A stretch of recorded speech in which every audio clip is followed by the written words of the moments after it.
चलिए आज हम लोग इतिहास देखेंगे जो बिल्कुल शुरू लेवल से होगा, बेसिक लेवल से होगा। आप लोग ज़्यादा तवज्जो दीजिएगा सुनने पर कि क्या बताया जा रहा है। एकदम बिल्कुल जो कुछ नहीं जानता है इतिहास में आपको अच्छी तरह से देखना है। देखिए सबसे पहले लिखा हुआ है इतिहास, इसको इंग्लिश में हिस्ट्री कहा जाता है। आए क्लियर? अभी कभी कभी आप देखिए कि हिस्ट्री होता क्या है, पहले आप इसको समझिए।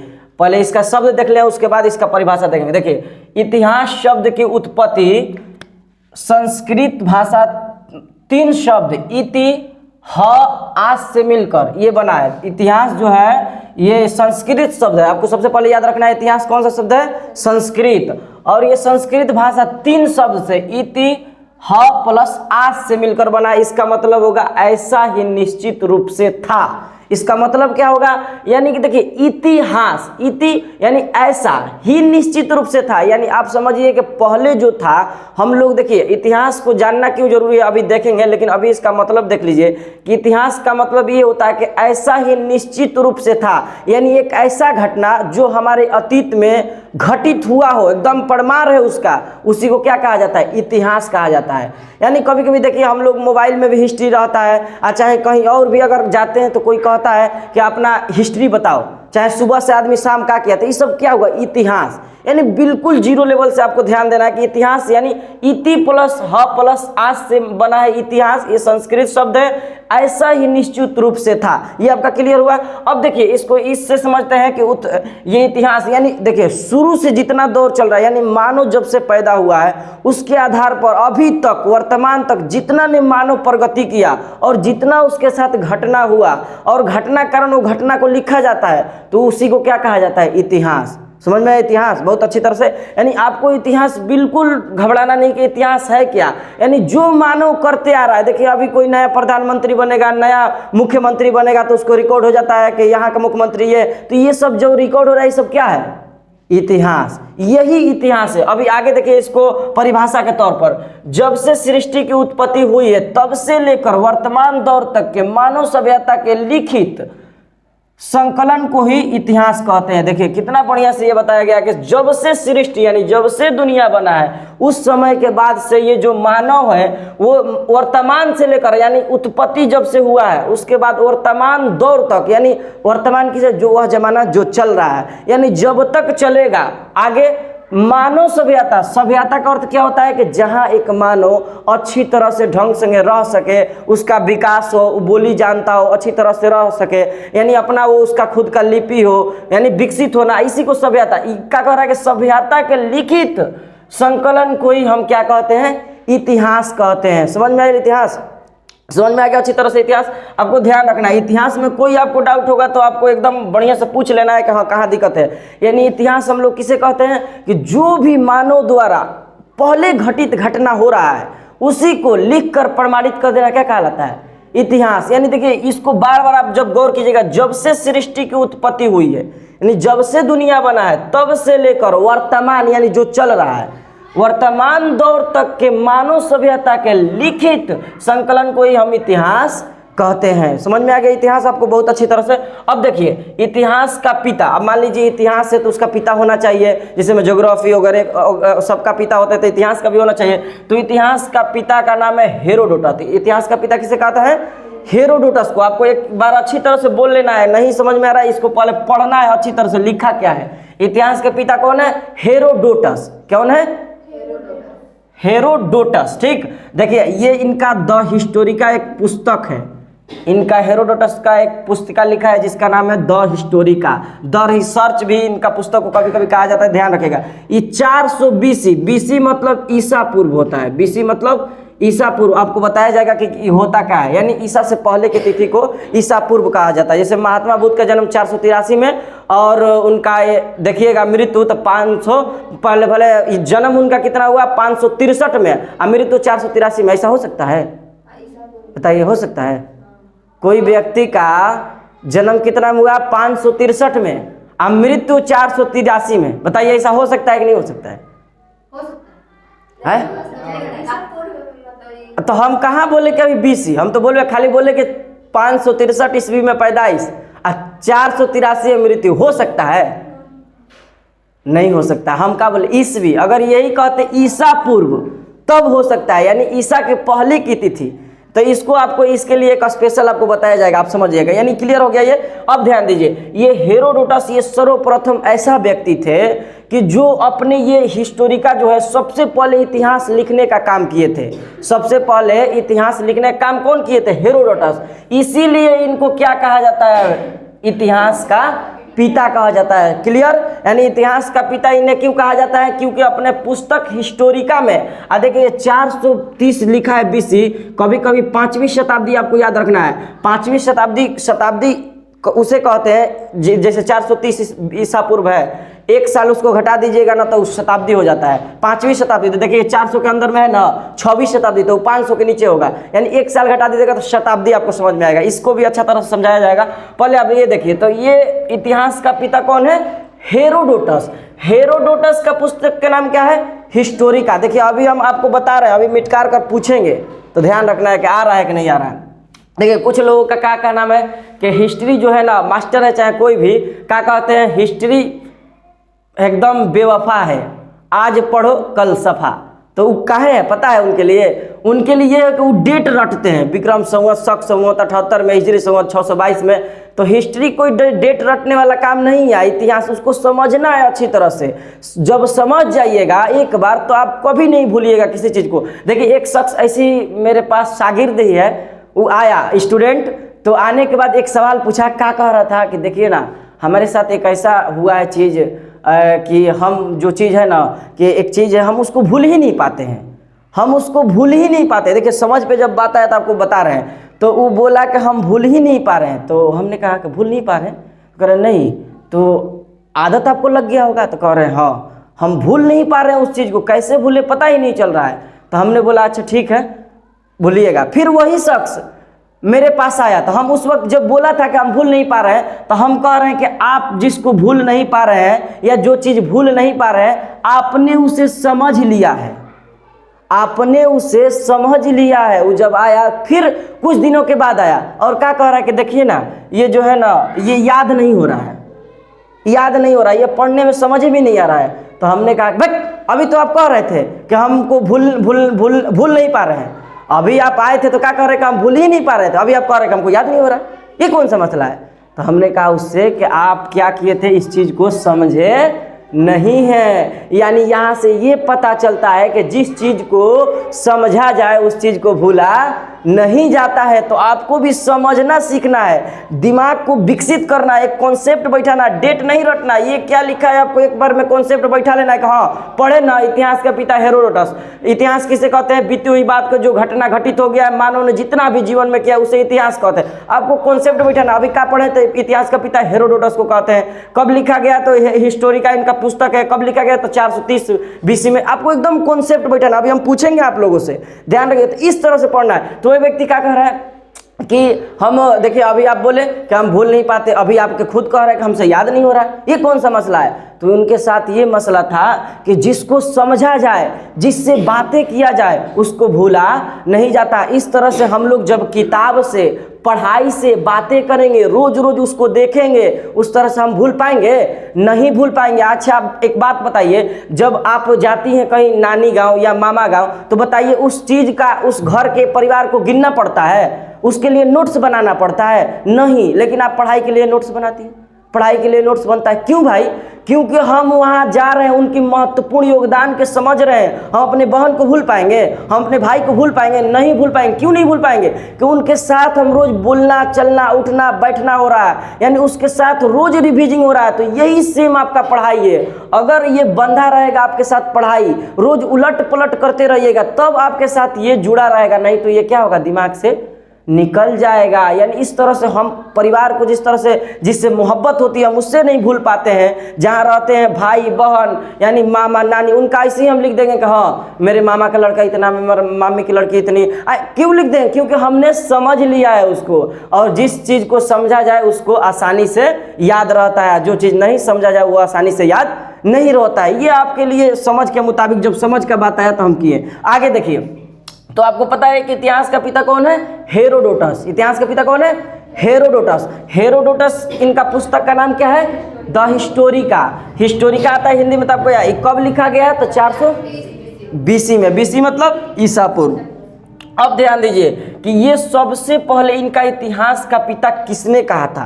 अब मान लीजिए आपको इतिहास पढ़ रही हैं तो ठीक है, अब इतिहास जो है एक तरह से मान लीजिए ये लिखें अपने पुस्तक में, तो एक व्यक्ति होगा ना कि सबसे पहले आपको कौन कहा कि आप सर्वश्रेष्ठ है इतिहास में, बहुत अच्छा पढ़ाते हैं, बहुत अच्छा लिखते हैं। तो ये देखिए एक ग्रीक था यानी यूनानी दार्शनिक था जिसका नाम था सिसरो। सिसरो ही सबसे पहले सर्वप्रथम इतिहास का पिता किसको कहा था? हेरोडोटस को। ठीक, किसको कहा था? हेरोडोटस को। ये क्वेश्चन आता है आपको कि इतिहास का पिता हेरोडोटस को सर्वप्रथम किसने कहा था? सिसरो ने कहा था। हो गया आपका क्लियर। एक सवाल यहां से बनता है कि जो हेरोडोटस है सर्वप्रथम उनका इतिहास का पिता किसने कहा था? तो सिसरो ने कहा था। याद हो गया आपको? ये सिसरो क्या था? तो यूनानी दार्शनिक था। यूनानी को ही ग्रीक कहा जाता है। क्लियर। अब आगे देखिए, अब ये तो हुआ आपका विश्व स्तर पे, आपको ध्यान रखना है ये कब का हुआ? विश्व स्तर पे। अभी हम आपसे पूछेंगे, अभी इसको मिट करके फिर पूछेंगे कि किसे कहते हैं, आप ध्यान रखिएगा। ये हुआ विश्व स्तर पे। अब देखिए कुछ हम ये भी चीज़ जान लेते हैं कि आखिर हमको इतिहास पढ़ना क्यों है, इतिहास आखिर हमको क्यों पढ़ना है, ये भी जान लेते हैं। तो देखिए एग्जाम के दृष्टि से भी हमको इतिहास पढ़ना है। एक और महत्वपूर्ण बात है कि हमको इतिहास इस कारण पढ़ना है कि जो प्राचीन काल में हमसे गलतियां हो गई है, यानी जो गलतियां हम सुधारने के लिए भी हमको इतिहास पढ़ना है। समझ रही बात को? यानी इतिहास किस लिए पढ़ना है कि जो हम पहले गलती कर चुके हैं उस गलतियां को भी नहीं करेंगे। अब प्रशासनिक परीक्षा के दृष्टि से भी हमको पढ़ा जाए। अगर देखा जाए अगर परीक्षा के कारण, तो आपको IAS जो परीक्षा है उसमें आपको लगभग कम से कम पूछता है सवाल, तो हिस्ट्री से 25 सवाल पूछता है। समझ में आ रहा है? कितना पूछता है सवाल? 25 सवाल पूछता है। तो आपको ध्यान रखना है कि इससे कितना सवाल पूछता है? 25। अगर BPSC से भी आपको देखा जाए, BPSC से भी सवाल इसका अब कम बताया जा रहा है, तब नहीं तो अब की बार भी 30, 25, 35 प्रश्न खाली हिस्ट्री से पूछता है। तो हिस्ट्री क्यों पढ़ना आपको जरूरी पता है ना? 12 क्लास में भी हिस्ट्री आपको पता है, इतिहास है 10th क्लास में भी है। यानी हिस्ट्री हमारे लिए कोई सा बैंक का फॉर्म भरिए, उसमें आपको अगर बैंक का एक फॉर्म भरती है तो उसमें 50 प्रश्न में 9 से 10 प्रश्न आपका किससे रहेगा? हिस्ट्री से रहेगा। तो हिस्ट्री ये क्यों पढ़ना है आप देख लीजिए। तो ये आपको ध्यान रखना है कि हिस्ट्री आपको पढ़ना क्यों है। देखिए अब आगे देखते हैं हम लोग। अब देखते हैं भारतीय इतिहास के पिता, यानी अब ये विश्व स्तर पे हुआ, ये विश्व स्तर पे हुआ। ठीक, अब हम लोग देखते हैं कि भारत के इतिहास का पिता, यानी देखिए ये तो विश्व, आपको 2 क्वेश्चन आ सकता है। एक तो आ सकता है कि इतिहास का पिता किसे कहते हैं, तो हेरोडोटस को। याद हुआ कि नहीं हुआ? देखिए आप अभी कॉन्सेप्ट हम बैठा रहे, अभी फिर पूछेंगे आपसे, बार बार करें क्यों पूछेंगे?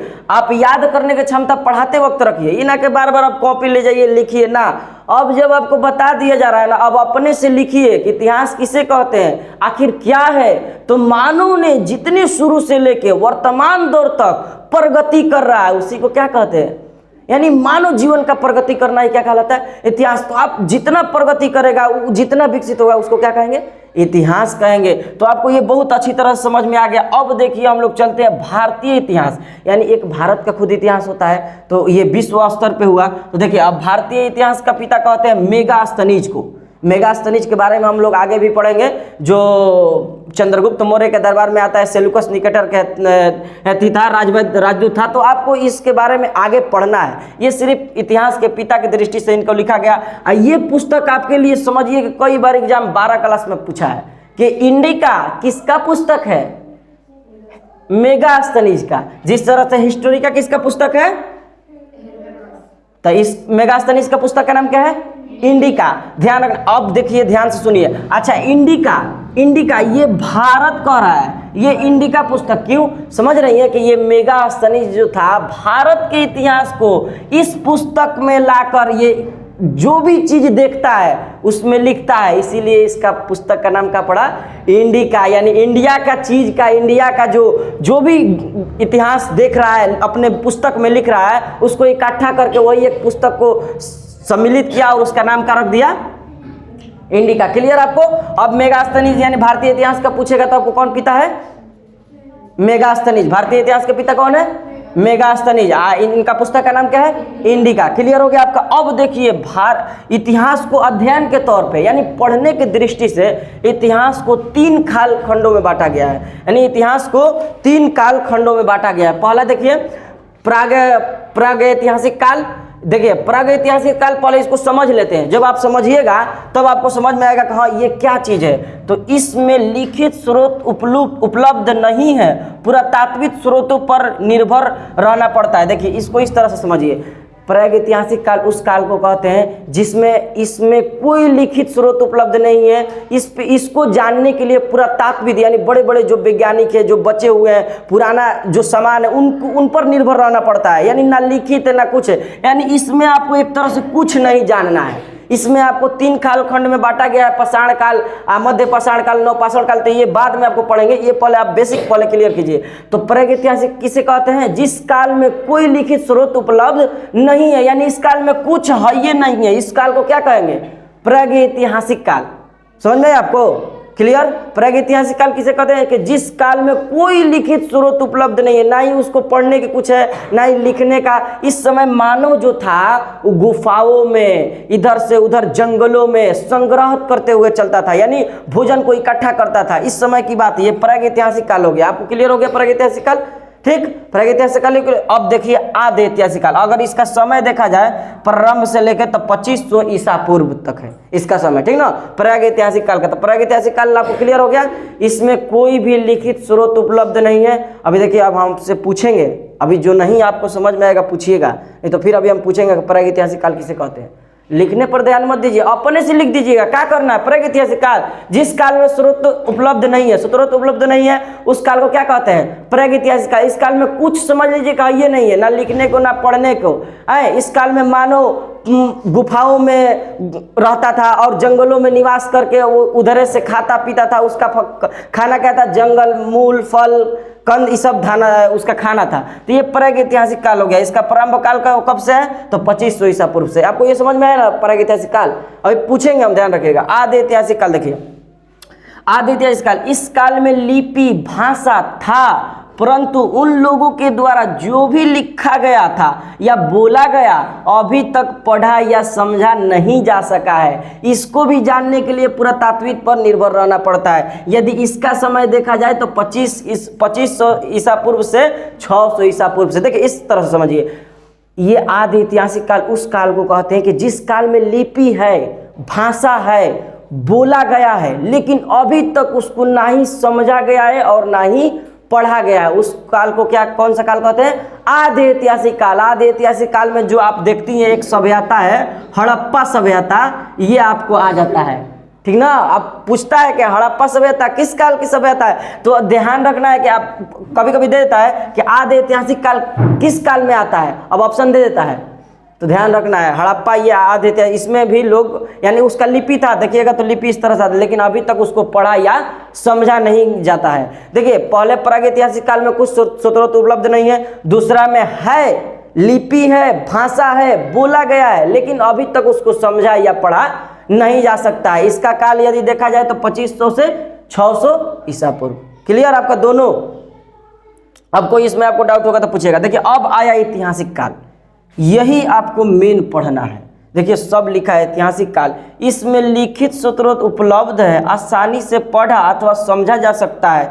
इसका काल अभी देखा जाए तो 600 ईसा पूर्व से अब तक के है, यानी एक तरह से इसी काल को आप पूरा क्या करना, हमको पढ़ना है। तो ये दोनों को, इसमें आपको एक काल पढ़ना है हड़प्पा सभ्यता, इसमें आपको पाषाण काल, पाषाण काल पढ़ना है। तो पाषाण काल को कितने कालखंडों में बांटा गया है, तो इसको आपको जब लेंगे तो शुरू से सही से आपको बता दिया जाएगा। और आदि ऐतिहासिक काल आपको इसमें एक सभ्यता कौन सा पढ़ना है? सिंधु सभ्यता या हड़प्पा सभ्यता, इसी को कांस्य युग सभ्यता भी कहा जाता है। तो ये आपको इसमें एक पढ़ना है, इसमें आपको 3 पढ़ना है, तो इसको देख लेंगे बाद में।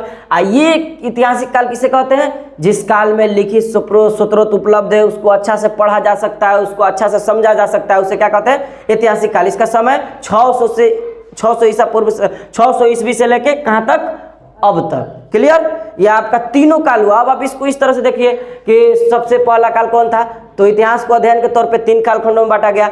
पहला प्रागैतिहासिक काल, दूसरा आदि ऐतिहासिक काल, तीसरा ऐतिहासिक काल। बिल्कुल देखिए, आप जब तक पढ़कर अपने से नहीं कॉन्सेप्ट बैठाइएगा, लिख मत दीजिएगा। आप पढ़िए जब ना, तो एक बार पहले याद कीजिए उसको अच्छी तरह से, फिर देखिए कि हम लिख रहे हैं। अगर जहां आपको लिखने में दिक्कत हो रहा है, आप फिर से कॉपी को पीछे लाइए, फिर से देखिए कहां हम छोड़ रहे हैं, वहां से आपको देखिए, फिर रिवीजन कीजिए, फिर याद कीजिए। तब लिखिए, आपको देखिए क्लियर हो जाएगा। 2 बार आपको बताए ना कि जिस चीज को याद करने के लिए पहले उसको क्या किया जाता है, समझा जाता है। जब आप समझ लीजिएगा तब आप भूलिएगा नहीं। तो प्रागैतिहासिक काल में कोई लिखित स्रोत उपलब्ध नहीं है। इसको जानने के लिए पुरातात्विक पर निर्भर रहना पड़ता है। इसका काल कितना है तो 2500 प्रारंभ से 2500 ईसा पूर्व तक। आदि ऐतिहासिक काल किसे कहते हैं, जिसमें लिखित स्रोत उपलब्ध है, लिपि है, भाषा है, लेकिन अभी तक ना ही उसको समझा गया है और ना ही उसको पढ़ा गया है। इसको क्या कहते हैं, आदि ऐतिहासिक काल। इस काल में हड़प्पा सभ्यता आ जाता है। ऐतिहासिक काल में उस काल को कहते हैं जिसमें सब चीज मौजूद है, उसी को हमको पढ़ना है। लिखना, लिखित स्रोत भी उपलब्ध है आया। उसके बाद से आपको पढ़ भी सकते हैं आसानी से। इस काल को यदि देखा जाए तो 600 ईस्वी पूर्व से लेकर 600 ईसा पूर्व से लेकर अब तक के। क्लियर, आपको समझ में आ गया। ये आपका हुआ क्या, ये आपका अध्ययन के तौर पे हुआ, ये देख लीजिए। ठीक, अब आगे समझते हैं। इतना आपको समझ में आया ना। अभी देखिए फिर हम पूछेंगे, इधर खड़ा हो जाएंगे, पूछेंगे।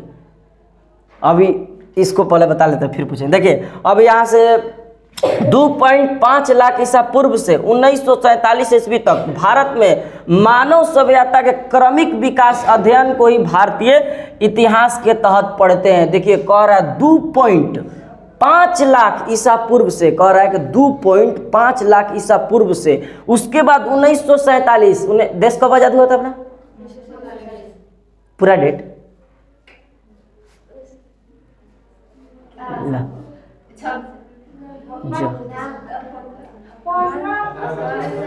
हाँ देखिए तो अब ना यार, तो चलिए हो गया। देखिए अब छोड़िए। 2.5 लाख से लेकर 1947 ईस्वी तक भारत में मानव सभ्यता के मैंने बताया कि जो रहना विकसित हो गया, अच्छा से बोलना सीख गया, क्रमिक यानी लाइन बाय लाइन यानी एक लेंथ से आपको विकास के अध्ययन को भारतीय इतिहास के तहत पढ़ते हैं। यानी 2.5 लाख ईसा पूर्व से लेकर 1947 ईस्वी तक जितना के अंदर इसके अंदर बीच में पढ़ा जाए वो इतिहास के तहत हम लोग पढ़ते हैं। अब आपको एक फेज इतिहास का क्लियर हो रहा है, शुरू से इतिहास क्या है, क्यों पढ़ना है, आपको सब क्लियर है। क्या है इतिहास, आपको जहां डाउट होगा पूछिएगा। इतिहास देखिए बिल्कुल आपको रट्टा नहीं मारना है, एक बार आप समझ जाइएगा तो आपको 80% यहाँ याद होने का चांस है। अभी हम पूछेंगे, देख रहे हैं आपको कितना याद हुआ। कॉन्सेप्ट बैठा लेना है। इतिहास का पिता तो हेरोडोटस, भारतीय इतिहास के पिता मेगास्थनीज की पुस्तक का नाम तो इंडिका, हेरोडोटस के पुस्तक का नाम द हिस्टोरिका। एक बार पहले देखिए, सबसे पहले जो आपको नहीं याद हो रहा है, देखिए जो नहीं याद हो रहा है ना याद होने का कारण एक पीछे ये है कि आप उस शब्द को पहले अच्छी तरह से पढ़िए, लिखा क्या है, तब एक बार याद कीजिए। आप जब अच्छा से पढ़िएगा कि लिखा क्या है ना, दिमाग से कि हिस्टोरिका, ओ अब याद हो गया। हाँ तो ये आपका क्लियर हुआ। तो ये देखिए अब आप 2.5 लाख ईसा पूर्व से 1947 के लेके मानव क्रमिक ज्ञान सभ्यता को ही क्या कहते हैं, इतिहास के अंदर हम लोग पढ़ते हैं। अब देखिए ये भारतीय इतिहास के मुताबिक, ये आपको अध्ययन के मुताबिक रहा था, ये भारतीय इतिहास के मुताबिक आपको ये कितने खंडों में बांटा गया, तो इसको 3 काल खंडों में बांटा गया। पहला प्राचीन भारत, दूसरा मध्यकालीन भारत और तीसरा आधुनिक भारत। देखिए इतिहास बिल्कुल आप लाइन से शुरू कीजिएगा। इसमें आप शुरू कीजिएगा तो ये हड़प्पा सभ्यता, पाषाण काल सब आ जाएगा। ये दोनों में, इसमें ये सब आपको आकर यहाँ से पढ़ना है हम लोगों को, है। तो आपको ये आपको क्लियर करने के लिए बस एक या 2 चैप्टर इसमें आपको क्लियर हो जाएगा। जब पढ़ाया जाएगा तो इससे ज़्यादा सवाल भी नहीं पूछता है, लेकिन एक बेसिक लेवल है, जीरो शुरुआत है। तो आपको जानना इतिहास बहुत ज़रूरी है। इतिहास देखिए जानना इसलिए भी ज़रूरी है कि जब हम लोग जन्म भी नहीं करेंगे मानव पहले क्या करता था, क्यों, कहाँ रहता था, कैसे खाना खाता था, क्या खाता था, क्या पीता था, तब हम लोग आगे कैसे समझ में आएगा, ज्योग्राफी या कोई भी और सब्जेक्ट होगा तो इसीलिए सबसे पहले कहीं भी जाइएगा तो क्या चालू किया जाता है, इतिहास। ठीक, अब देखिए हमको भारतीय इतिहास कितने कालखंडों में बांटा गया है, 3 कालखंडों में। कौन कौन, प्राचीन भारत, दूसरा मध्य भारत, तीसरा आधुनिक भारत। बोलिए एक बार, प्राचीन भारत और दूसरा मध्य भारत और तीसरा आधुनिक भारत। यानी प्राचीन भारत, मध्यकालीन भारत, तीसरा आधुनिक भारत। आपको याद करना है। देखिए अब इसको प्राचीन को कब तक रखा गया था, 2.5 लाख ईसा पूर्व से 647। ये 647 एक हर्षवर्धन राजा है, इसका मृत्यु तक रखा गया। जब आपको पढ़ाएंगे ना मौर्य वंश, गुप्त वंश में, तब आपको ये पता चलेगा कि हाँ ये कहाँ आकर हमको खत्म हो रहा है। डेट नहीं रटना है, आपको ये फिक्स याद कर लेना है कि हाँ का देखे है तो एगो दूगो डेटे था 430 BC था और एक था 647 और था 1947 2.5 था। आपको इस तरह से याद डेट बैठ के रट्टा नहीं मरना है 2.5 ये सब काम नहीं करना है, 1947 वाला काम नहीं करना है, समझ लेना है आपको कि चीज़ है क्या। तो 2.5 लाख ईसा पूर्व से 647 कितना ये आपका प्राचीन खत्म हो जाएगा, ठीक, प्राचीन खत्म होगा। और दूसरा मध्यकालीन यहीं से 647 से लेकर 1707, ये 1707 औरंगजेब की मृत्यु है, 1707 औरंगजेब के मृत्यु है, आपको ध्यान रखना। मुगल काल चलेंगे तो उसमें हम लोग देखेंगे है। तो ये 1707 ये मध्यकालीन में, आपको आधुनिक में 1707 से लेके 1947 इसमें एक और कालखंड बांटा गया था, ध्यान रखिए। राष्ट्रीय आंदोलन ये आपको 1947 जो है या 1857 आ जाएगा यहाँ से, आपको तो ये न्यू बुक में आपको किताब में दिया है तो आपको देख लेना है। अब देखिए ये प्राचीन मध्यकालीन आधुनिक कहते किसे हैं। सबसे पहले भारतीय इतिहास कालखंडों में कितने कालखंडों में बांटा गया है, 3 कालखंडों में। कौन कौन, हाँ क्लियर। अब इसका समय देखे जाए तो 2.5 से लेकर 647 से लेकर 1707 से लेकर राष्ट्रीय आंदोलन हो जाएगा तो 1857, क्लियर।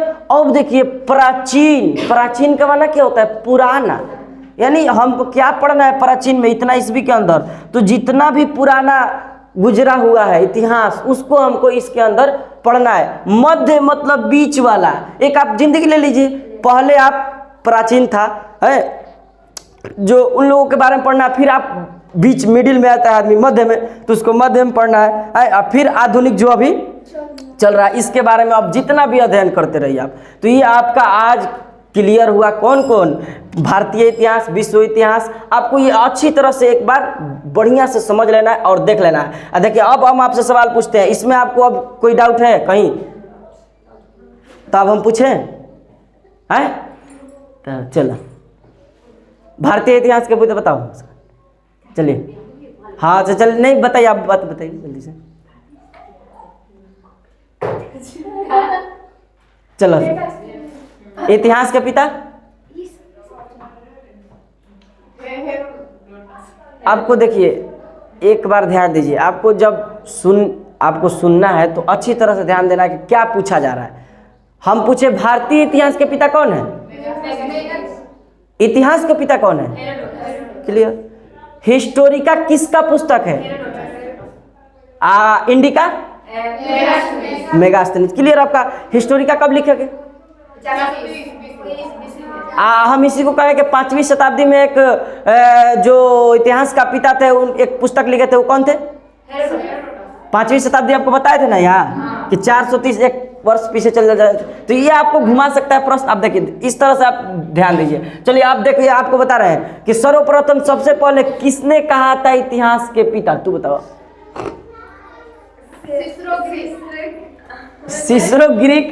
सिसरो ग्रीक का, ये सिसरो मतलब लिख दिया गया कि आपको समझ जाए कि ये यूनानी एक दार्शनिक था, ग्रीक को ही यूनानी कहा जाता है, ठीक। तो इसको सिसरो से याद रखना। तो सर्वप्रथम किसने कहा था इतिहास का पिता, सिसरो ने कहा था, ये यूनानी दार्शनिक था। तो ये आज हम लोग इतिहास को एक अच्छी तरह से हम लोग आज देख लिए हैं। तो आज के लिए इतना ही बस। अब अगला इसके आगे अब हम लोग पाषाण काल से जब चालू करेंगे तो उसमें हम इस एक फेज को और उसके बाद क्लियर किया जाएगा। तो बस आज के लिए इतना ही रहने दिया जाए।